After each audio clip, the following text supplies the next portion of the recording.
All right, welcome back to Chapter 8. We're going to continue our discussion of carbohydrate catabolism.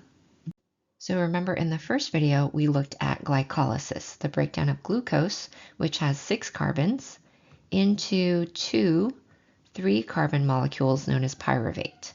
And this happened in the cytoplasm of cells and generated a net of 2 ATP and 2 NADH molecules. Next, we're going to see the transition reaction, also known as the bridge reaction. So after glycolysis, each pyruvate molecule is going to be converted into acetyl-CoA, which is a 2-carbon molecule, and CO2. So I have 3 carbons here and a total of 3 carbons here as well.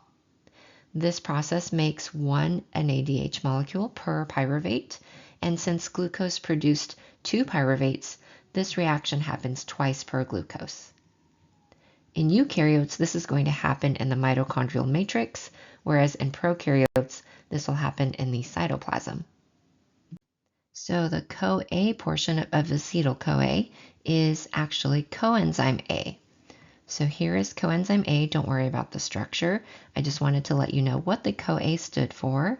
And here's the acetyl group attached to the coenzyme A molecule to form acetyl-CoA.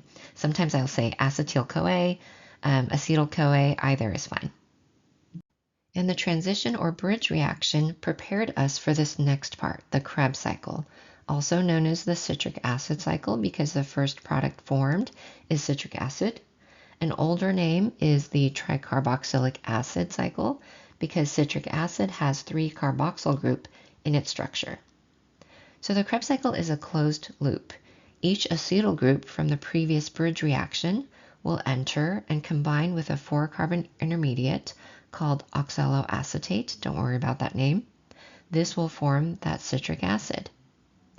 Each turn of the citric acid cycle or Krebs cycle is going to form 3 NADH molecules, another molecule known as FADH2, which is similar, an ATP or equivalent GTP molecule, and this is built through substrate level phosphorylation, just as we saw in glycolysis, and also 2 CO2 molecules.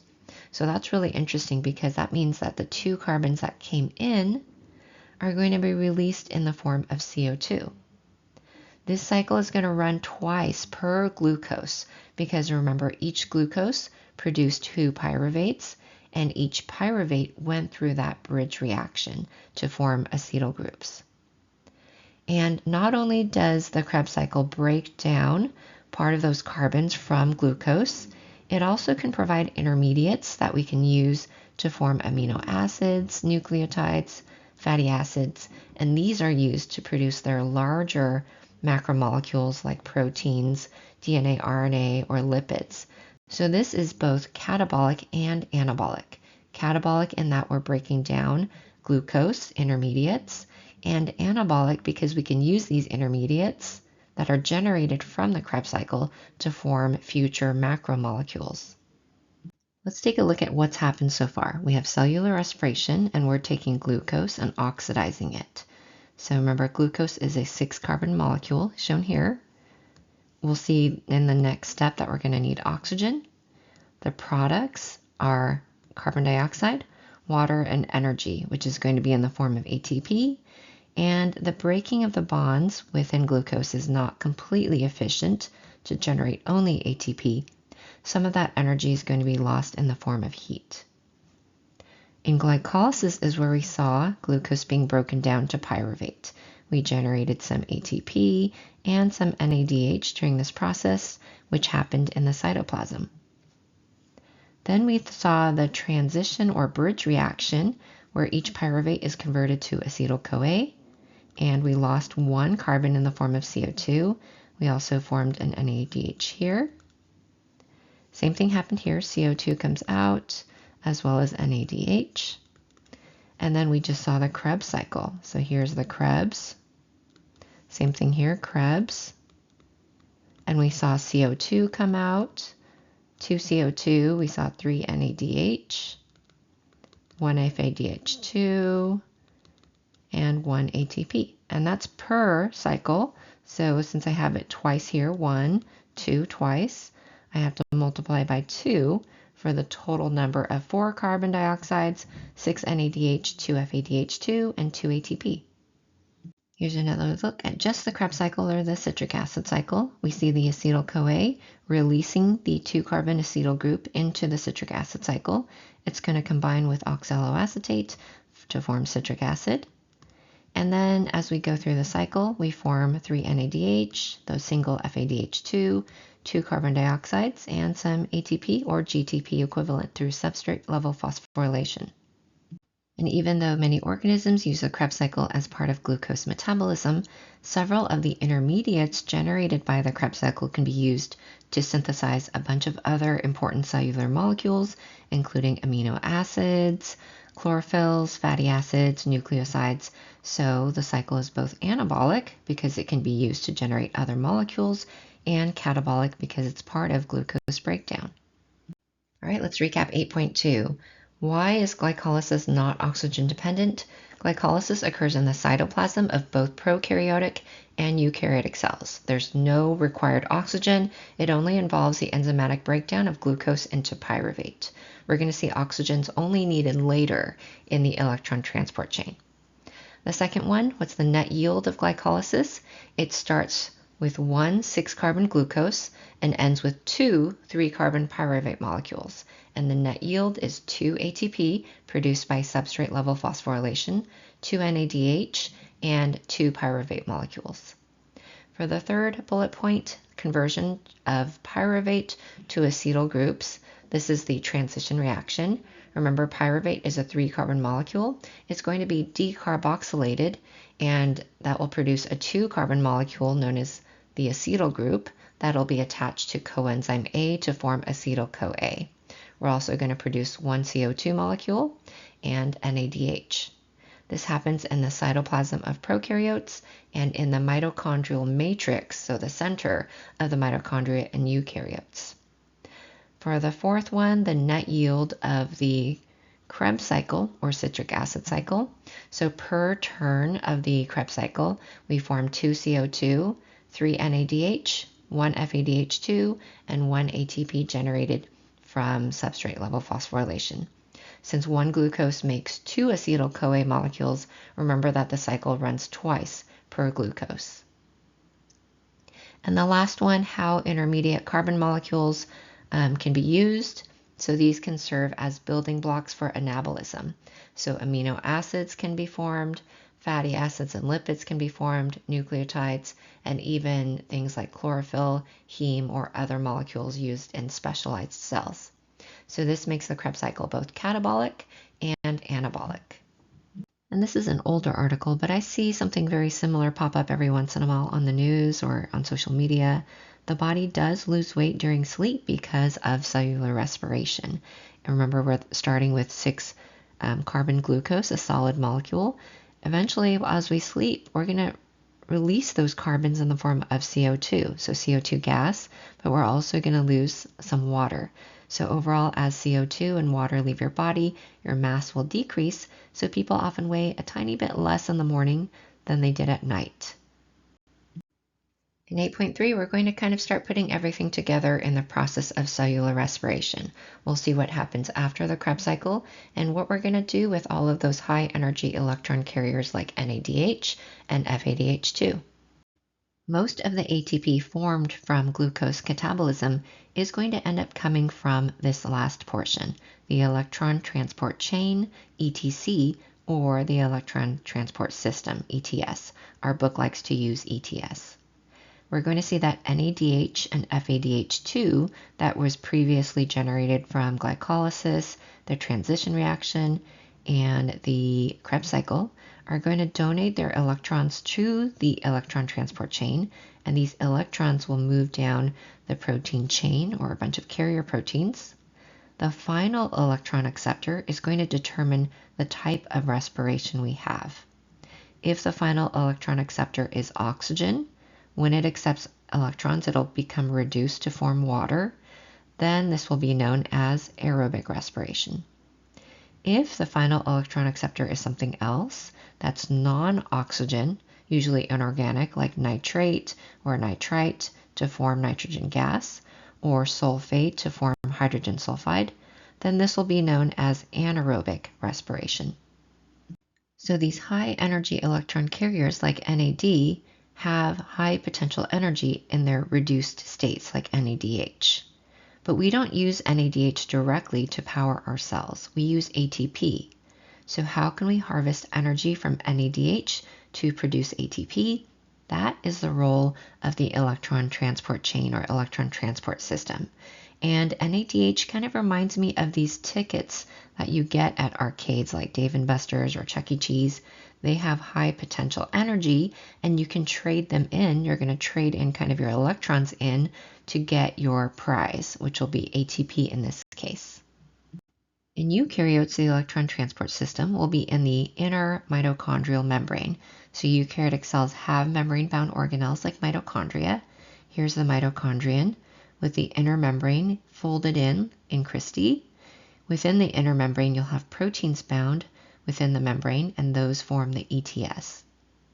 In prokaryotes, they do not have membrane-bound organelles like mitochondria, so instead their electron transport system will be in their cell membrane. Electrons will be passed step by step like a handoff chain using proteins such as cytochromes, flavoproteins, or quinones, and each step is going to help pump protons across the membrane. The electron transport chain is located here on the left side of the image, and NADH and FADH2, our high energy electron carriers, are going to donate their electrons to this chain. How does this chain get electrons? So each of these proteins has a redox potential, also called a reduction potential. It's basically a measure of electron attraction strength. If a molecule has a high redox potential, it's more likely to steal electrons. If it has a low redox potential, it's more likely to give away or donate electrons. So in the chain, electrons are going to be passed from carriers with lower attraction strength to those electrons, so this is lower, to the highest over here.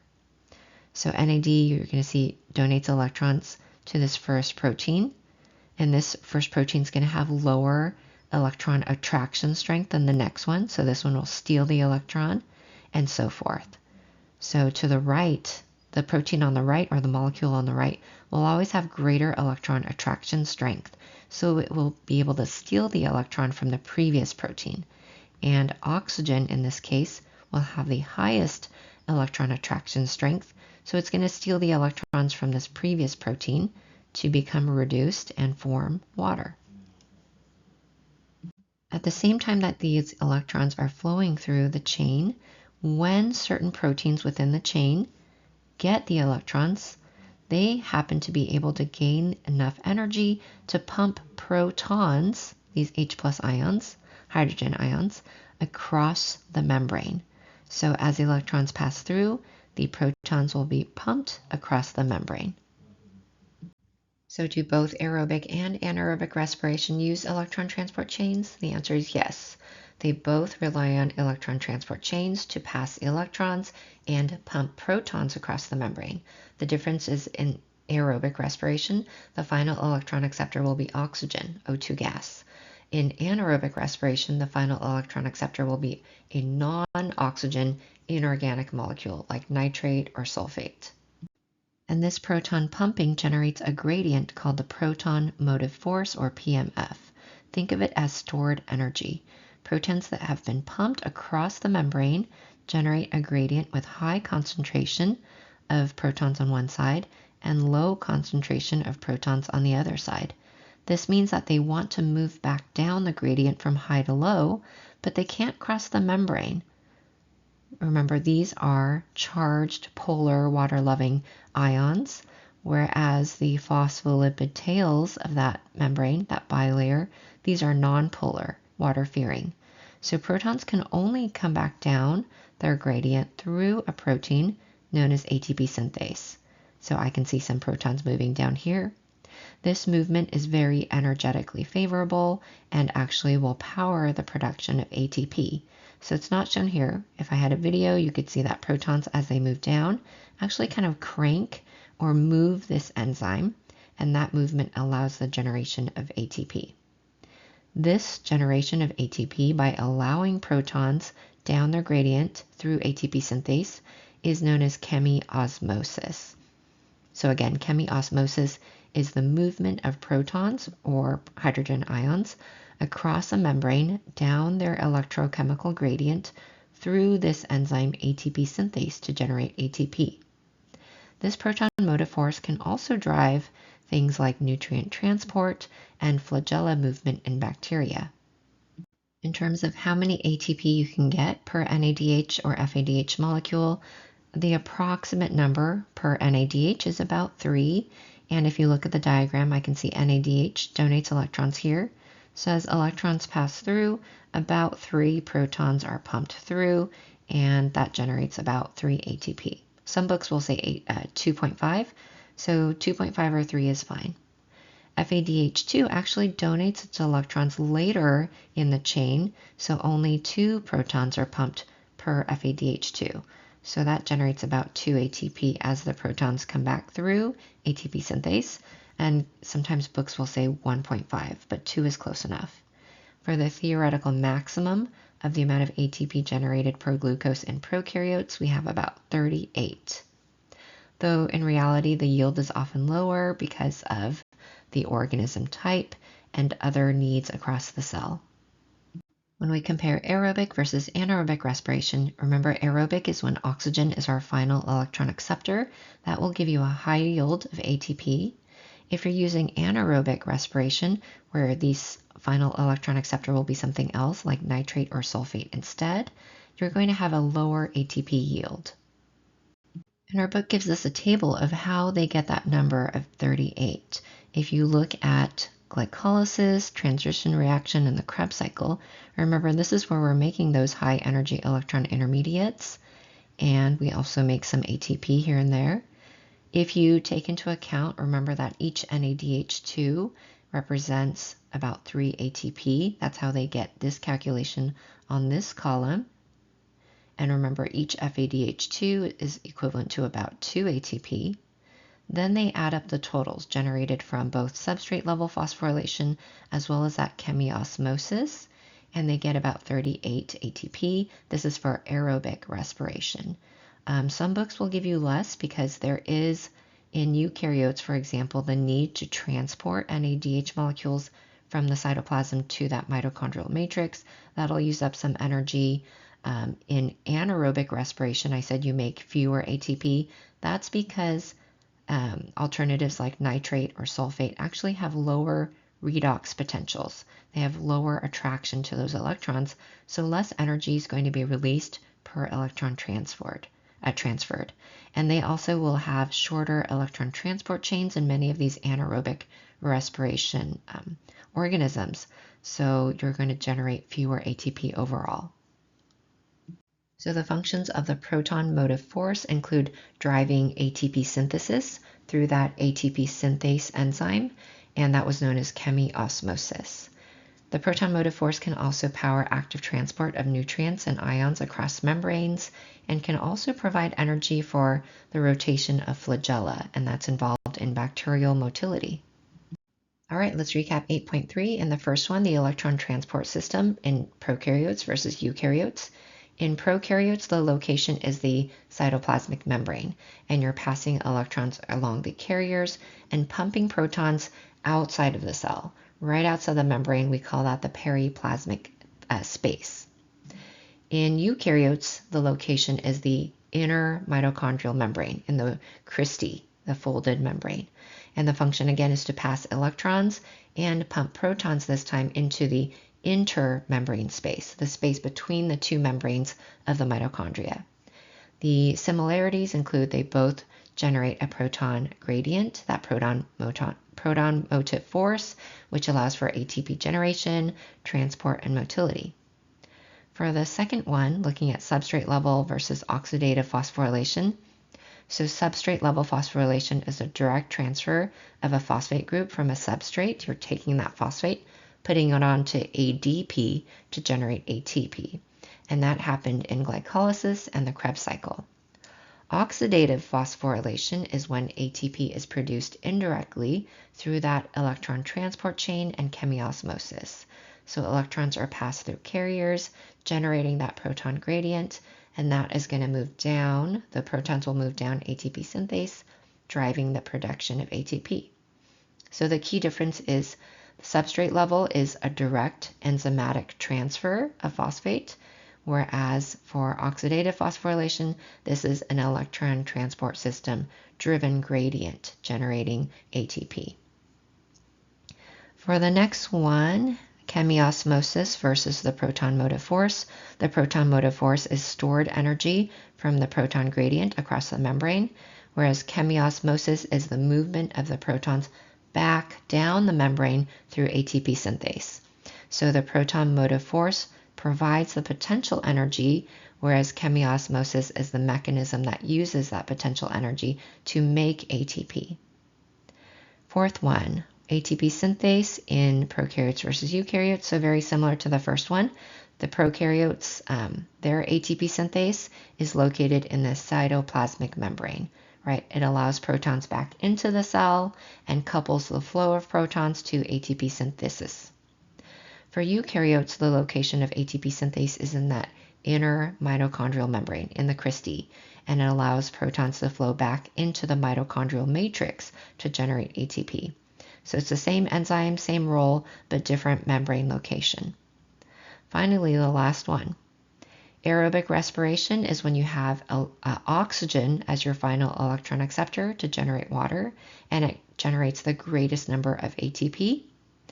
In anaerobic respiration, your final electron acceptor is something not oxygen, so like nitrate or sulfate. The ATP yield will be lower than aerobic. So both the electron transport chain and chemiosmosis are used in both, but they differ in their efficiency and the type of electron acceptor. And that wraps up cellular respiration. In the next video, we'll talk about fermentation.